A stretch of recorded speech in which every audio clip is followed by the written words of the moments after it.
Good morning. Welcome to the Long Live Alternative Parties podcast. Free Press Media Press Inc., an alternative parties books publisher, sponsors this podcast. I'm Andrew Bouchard. Welcome to Long Live Alternative Parties podcast. Today, friends, we have another exciting guest in our podcast. Her name is Cindy, and she's from an organization called Indivisible Stillwater. So welcome to the podcast, Cindy. Thank you. I appreciate being able to be here. We are glad to have you, Cindy. So if you could get started by you kindly giving us an introduction to yourself, a brief biographical sketch. Sure, I'd be happy to. I am a retired veterinarian. I reside in Stillwater, Oklahoma, and for the last 7 years or so, I've been a full-time activist and community organizer. As well as Indivisible Stillwater, I am the founder and co-leader of the Oklahoma Direct Democracy Team. That's a group that monitors legislation pertaining to voting, elections, and direct democracy. And we also train and organize grassroots initiative petition circulators. To borrow from a famous speech, government of the people, by the people, and for the people is at risk in Oklahoma, and I suspect in many other states as well. And I'm one of many trying to make a difference. Perfect. Yeah, sounds like you're doing a lot of exciting things that we can talk about. Yes, there are some things I'm excited about. Go ahead, what's your question? So since you're a veterinarian, you said, that's interesting. Did your veterinarian work inform your politics, or how did you go from veterinarian to this reform efforts you're in? I guess the common thread is how I was brought up. I mean, when I was a child, all I ever wanted to do was be a veterinarian and work on horses, and I was raised by parents who were not quite as politically active as I am now, but who were active.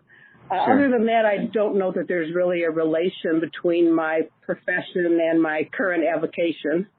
Okay, fair enough. So it's along the lines of you're in a different season of life now since you're retired. That's and right. You want to work on this stuff. That's right. I'm in my third act, and I intend to make the most of it. That's what we like. It's shameful when people don't leverage their retirement, so it's awesome that you're doing it. Well, I don't know about shameful.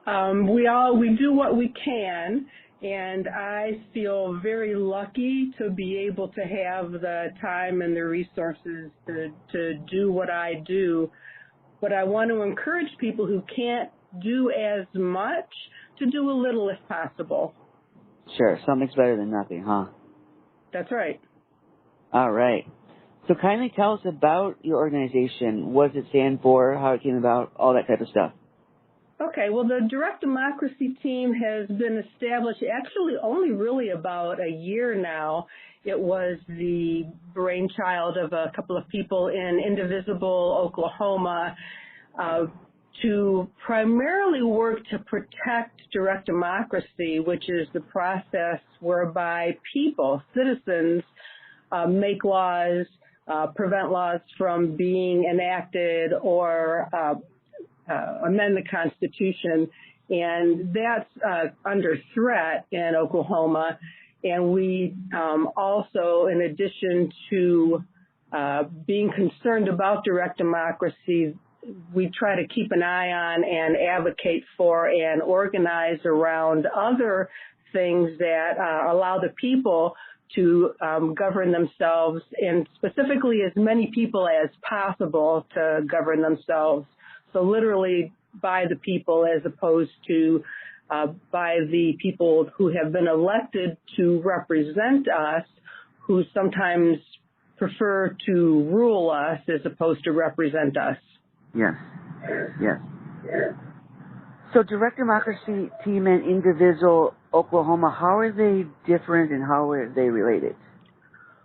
Well, Indivisible Oklahoma was born under the umbrella of the National Indivisible Group. And the people who are some of the charter members of the Oklahoma, I guess I'll call it chapter of Indivisible, wanted to work on some more, a more narrow focus pertaining to governance and voting and elections. And so this is sort of a spin-off, I guess. Let's call it a spin-off. Okay, sounds accurate. So kindly tell us what's the specific angle that you're taking to reform our system through this direct democracy team? Well, we focus on primarily two things. The first is we monitor legislation that pertains to voting, elections, and direct democracy.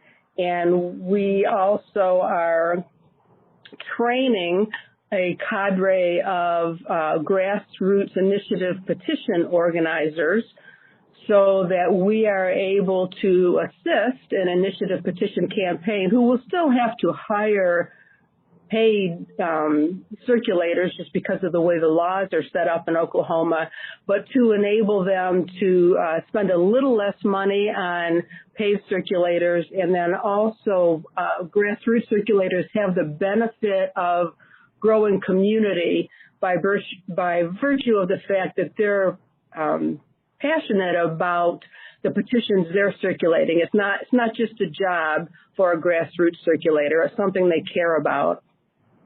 Oh, good. So what's the best way to implement your reform ideas? How does your organization recommend we go about it?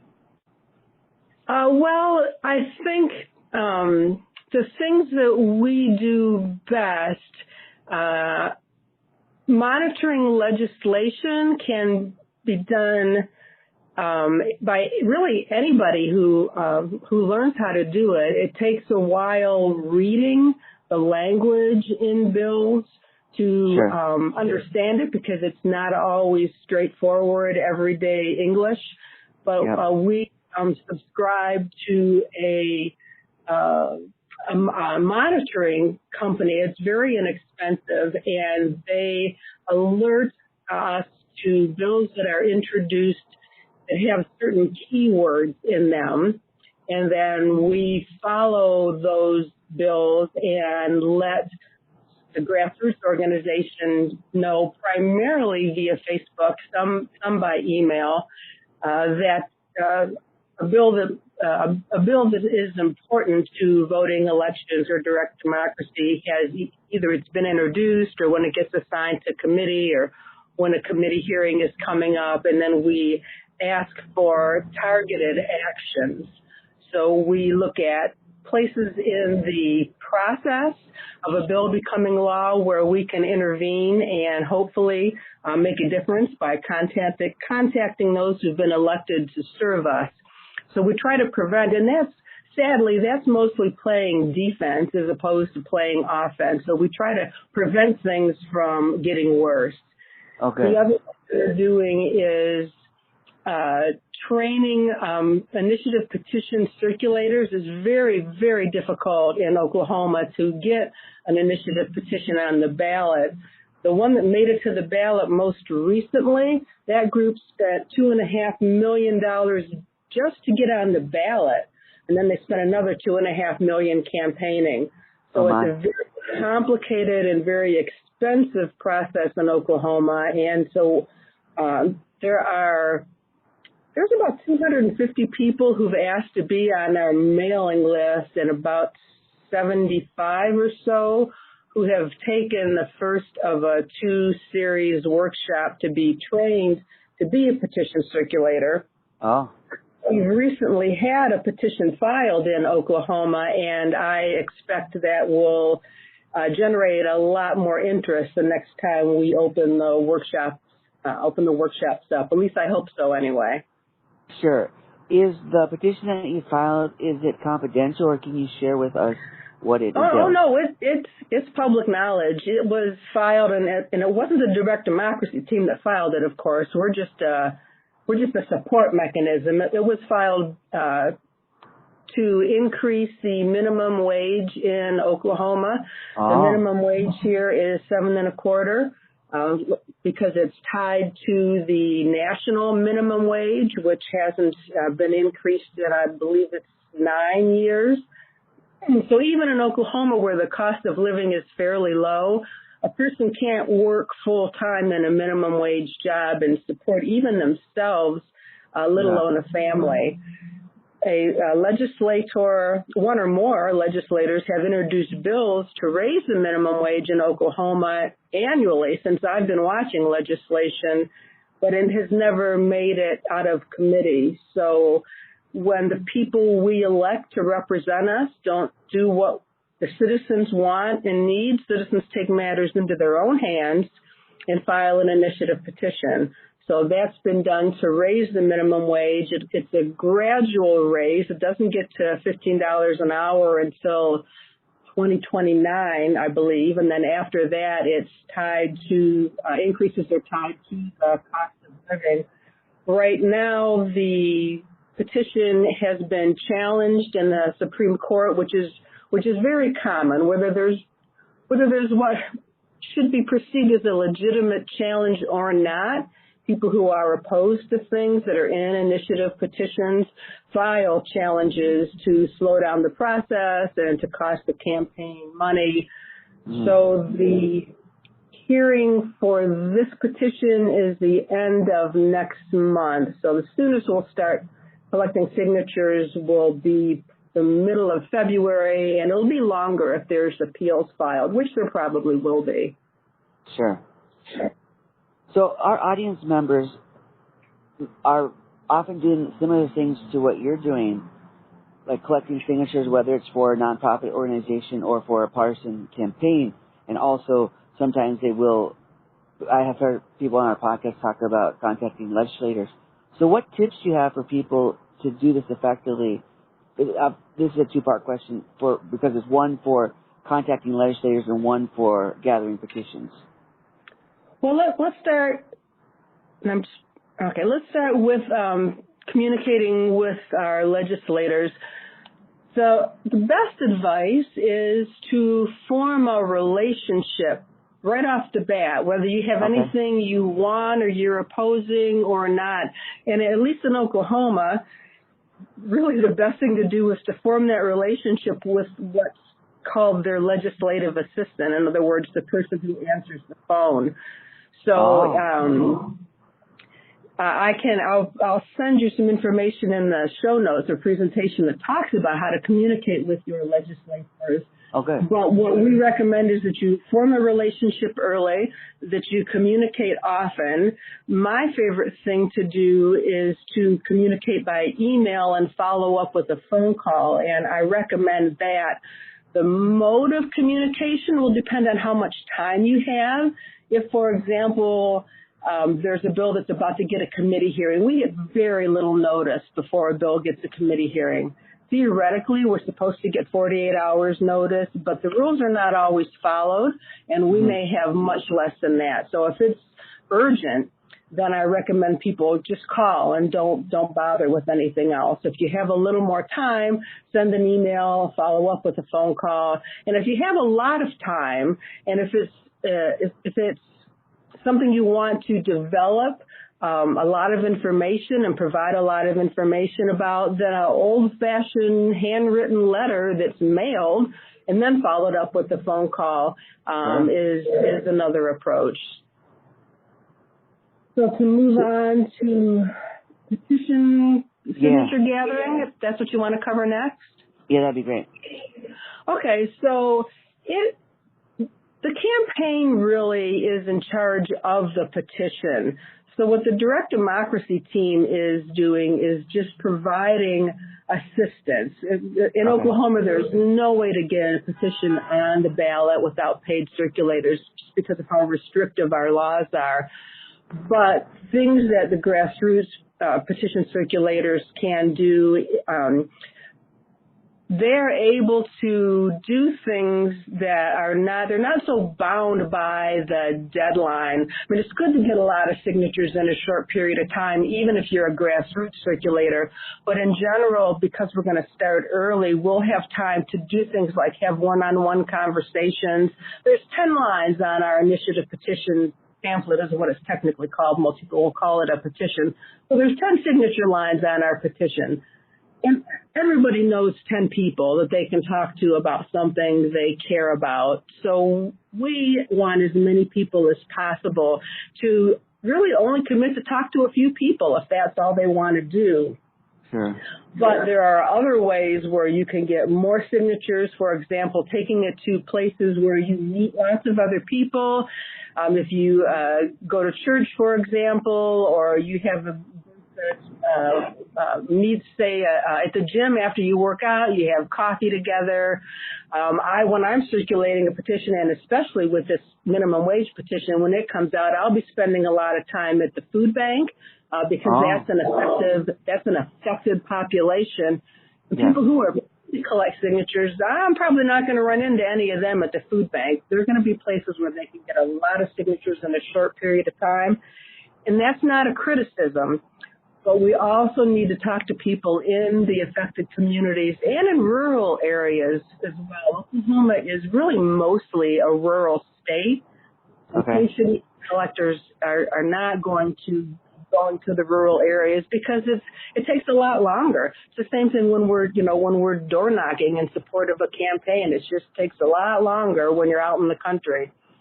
But we are primarily working for the campaign. So we're just ready for them to give us the go-ahead. They're actually the campaign is looking at our second training workshop right now. Their attorneys are looking at it to make sure that we are in line with the many laws and regulations in this state, and we'll hopefully be ready to go as soon as they get the petitions printed.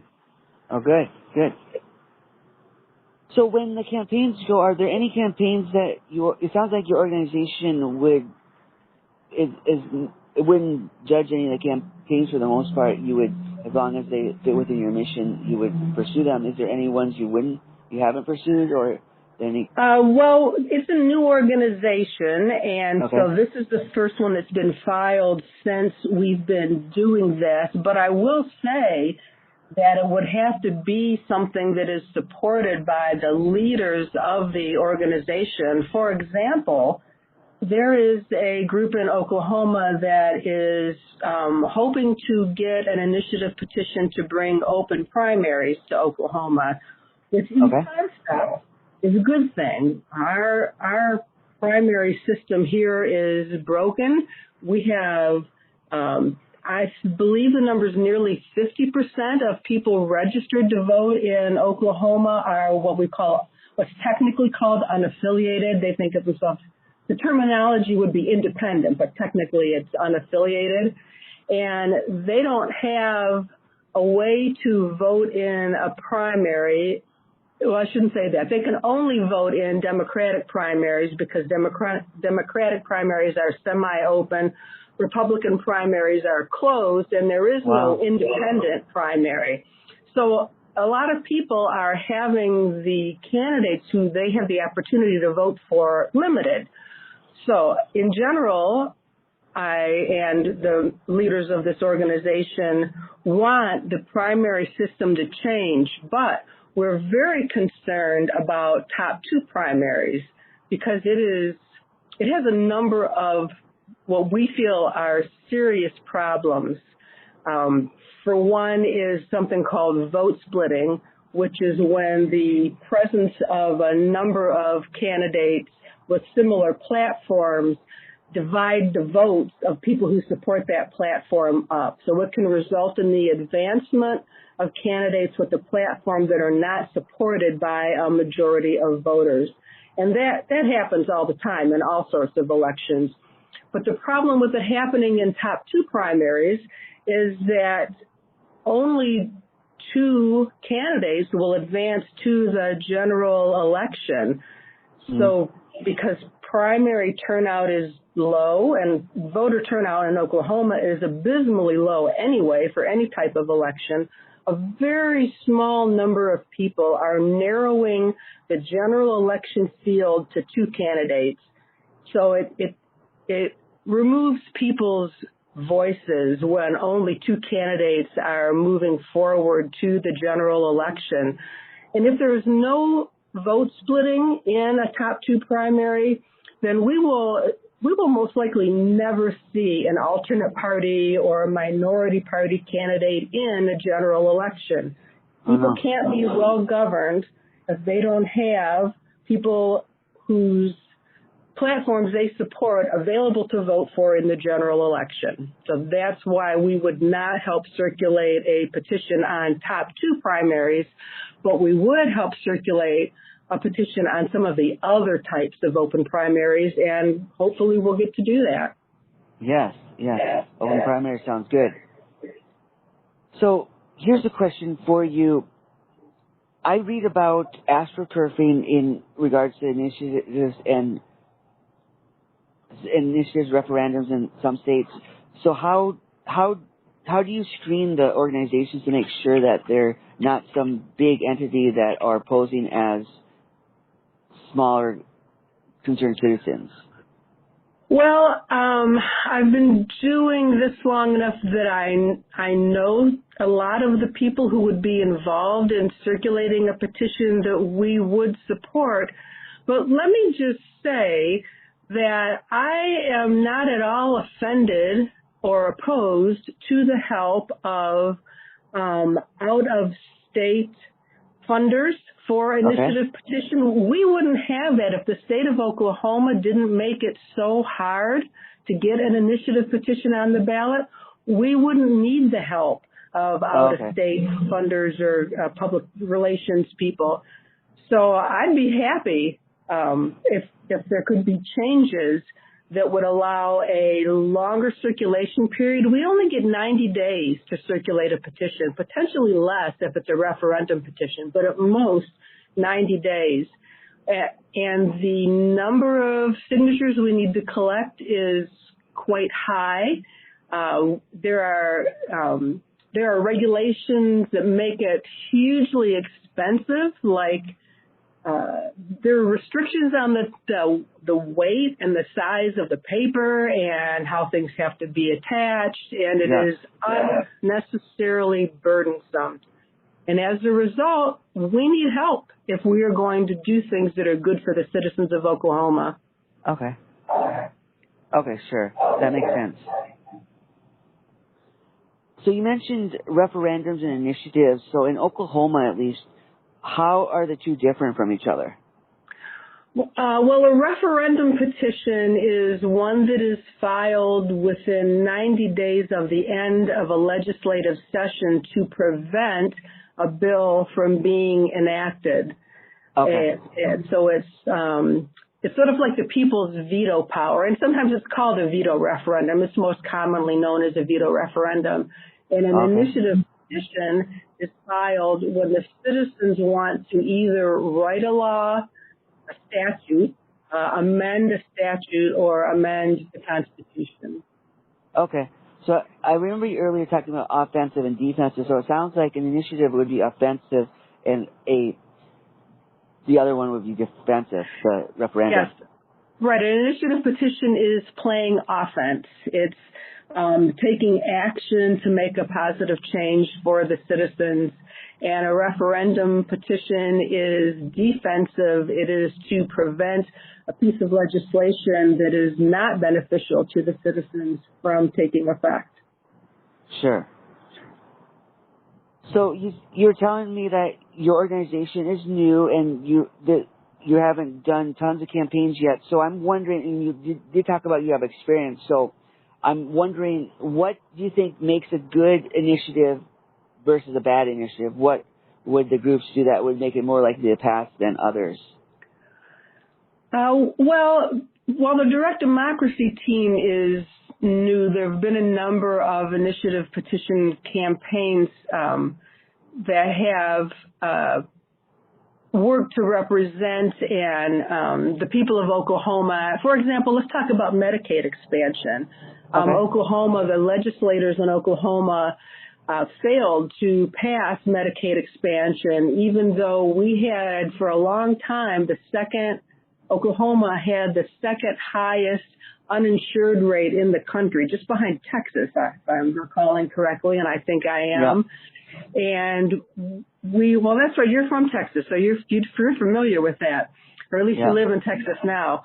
So in an effort to bring health care to more people, and especially more rural people, there was an initiative petition to expand Medicaid, bring Medicaid expansion to the state of Oklahoma. And it was successful. I think the things that made it successful was it was something that was desired by citizens without regard to their political affiliation. So Republicans, Democrats, and unaffiliated people all need health care, and many of them in Oklahoma didn't have access to it.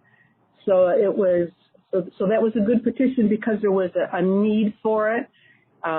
There were groups willing to help fund it. They hired an experienced campaign manager, and while the direct democracy team was not yet in existence, I and a couple other people in Indivisible, Oklahoma, really without coordinating with the campaign, just sort of took it upon ourselves to try to get people to circulate petitions and collect signatures. And as a matter of fact, the campaign manager for that state question told me that volunteers collected 30,000 signatures, which is only, they collected 300,000 in total, but volunteers were responsible for 30,000 of those, which is a large number considering we really weren't, it was just like an ad hoc organization. We weren't organized in advance. Now we're organized in advance. Oh, good, yeah. Sounds like you'll be even more effective then. Hopefully, that's the goal. Yeah, that's interesting. That's interesting. So it sounds like the things that make it successful is when you have a bill that, like you said, is something that there's a great need for, and then at the same time, it transcends the political divisions that we commonly face. That's exactly right. And if you look at the history of the initiative petitions that have, number one, made it to the ballot and number two, passed in Oklahoma, you'll see obvious evidence of that when the citizens of Oklahoma are given a choice to make a decision without there being an R or a D associated with it, in other words, a party affiliation associated with it, they make good and thoughtful choices. And that tells me, and I think other people who will give it the appropriate consideration, that we are not being well represented by the political party in charge right now, the political party that is in the majority. Oh, okay. So when did initiatives and referendums come into play in Oklahoma? When were they first implemented?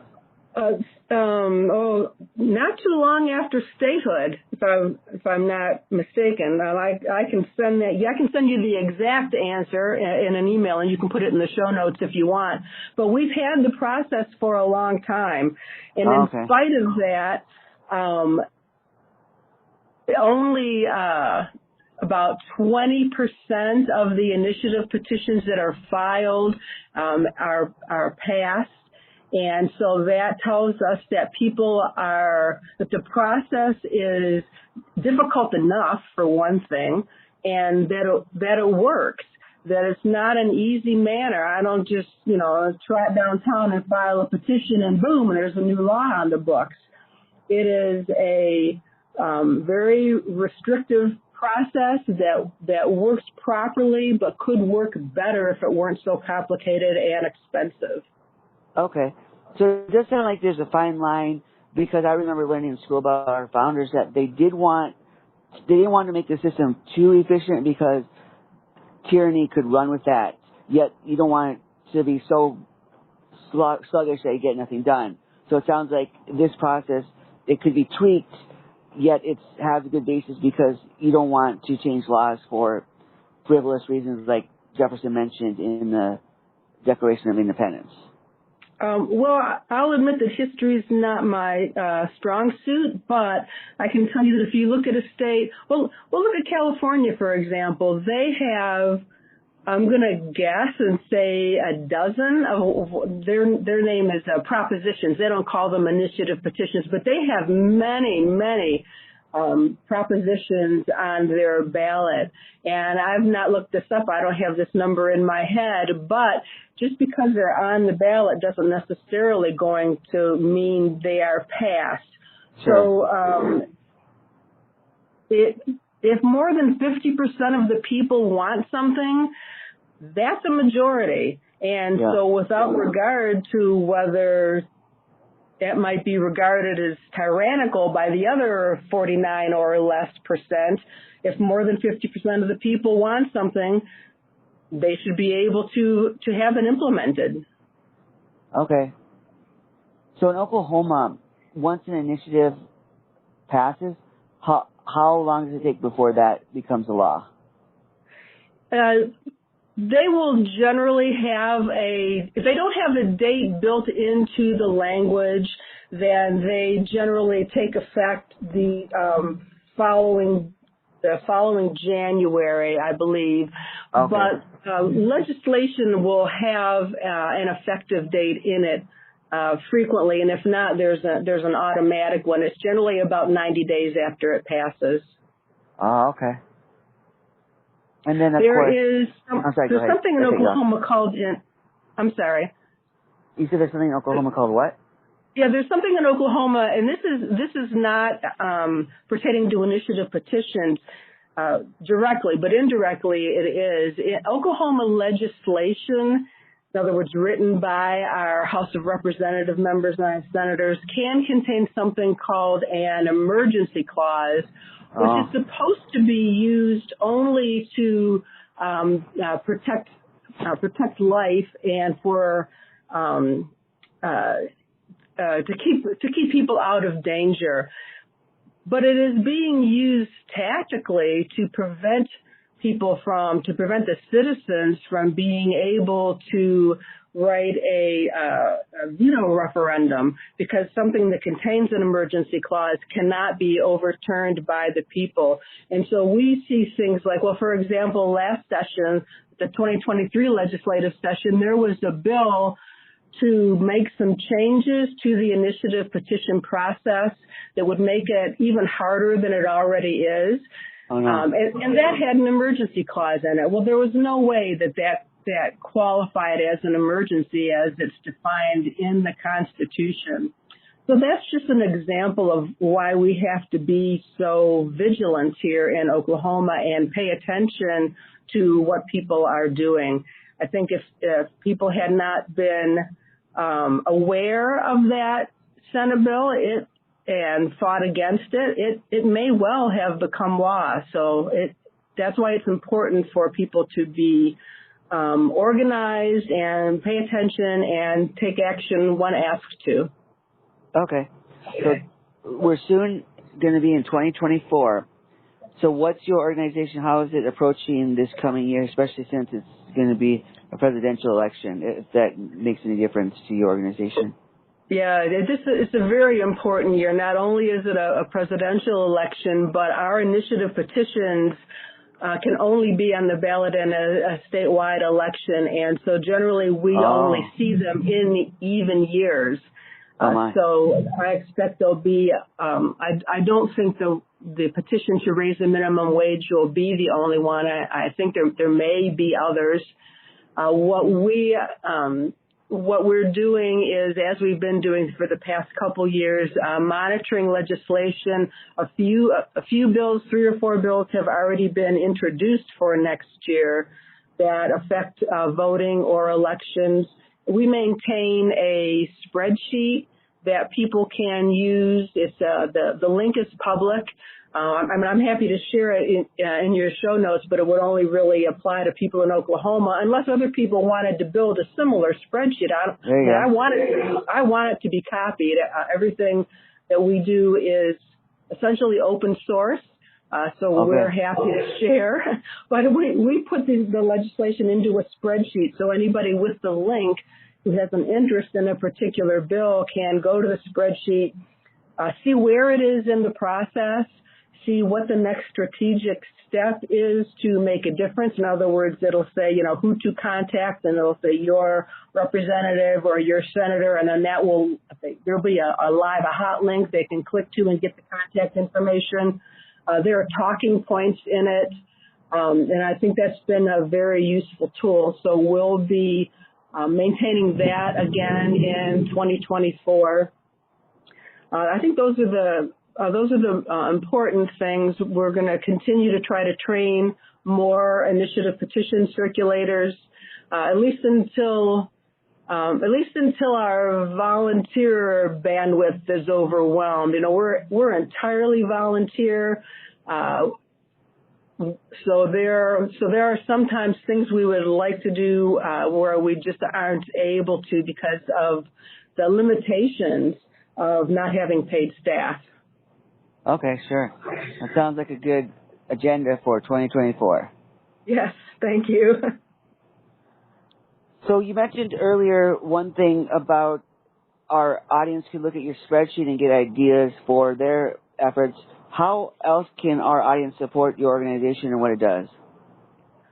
Well, as far as support, as I've already said, we don't even have a mechanism for people to give us money. Okay. So there's no financial aspect of support that we would request. There are the link to the spreadsheet can be used, and anybody interested in maybe building a similar spreadsheet can contact me at indivisiblestillwater@gmail.com, and if I have time, I'll try to help someone else build a similar spreadsheet. We have Facebook pages, both for the Direct Democracy team and Indivisible Stillwater. We don't have a website because that would cost money, and we do this just with the donated time of our volunteers. And if we happen to need a few dollars for something, one of the volunteers just pays for it. So the biggest thing people can do to support efforts that lead to good governance are to pay attention and to get involved and encourage their friends and family members to do the same. Okay, sounds good. Sounds good. So Cindy, thank you for coming on the podcast today and talking about your political efforts and your organizations. Thank you. I was very happy to have the opportunity to do so. All right. We wish you all the best in your efforts and also everything you do in your personal and professional life. Thank you very much.